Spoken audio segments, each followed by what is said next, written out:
रानीपुर में पीर की हवेली दहशत की अलामत बन गई। एक और बच्ची पर तशद्दुद का दिल दहला देने वाला वाकया सामने आ गया। तशद्दुद से हलाक होने वाली फातिमा की कजन उजाला की दर्दनाक कहानी सामने आ गई। उजाला ने बताया, हिना शाह घर के नौकरों पर तशद्दुद करती थी, मुझे भी कई बार तशद्दुद का निशाना बनाया। फातिमा जब मुझे मिलती तो बताती कि हिना शाह उसे मारती है।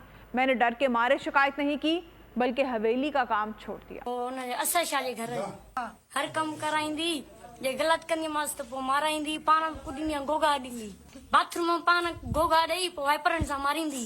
वाइपर मुझे आयो ही पोइ 4 कलाक रतोए पोइ थैलियूं चराई मूंखे ईअं सफ़ा करे छॾी, मूंखे सफ़ा कमज़ोर करे छॾी, कोसा पाणी पियाईंदी। आप लोग इस मुल्क पाकिस्तान में आजाद हैं। सहाफती उसूलों पर कारबंद। बोल न्यूज ने रखी रिवायत बरकरार। बोल न्यूज की जानिब से देखने वालों को यौम आजादी की बेहद मुबारकबाद। मुल्क भर से जश्न आजादी की तकरीबात बोल ने दिखाई अपनी स्क्रीन पर। पाकिस्तान के 76वें यौम आजादी का जश्न बोल ने सुनाई पाकिस्तान जिंदाबाद के नारों की गूंज।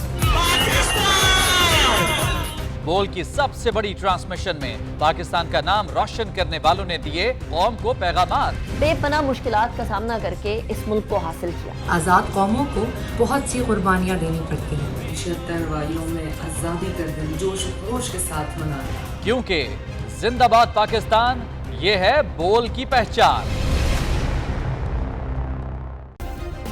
सब्सक्राइब करें और बेल दबाएं ताकि कोई खबर रह न जाए।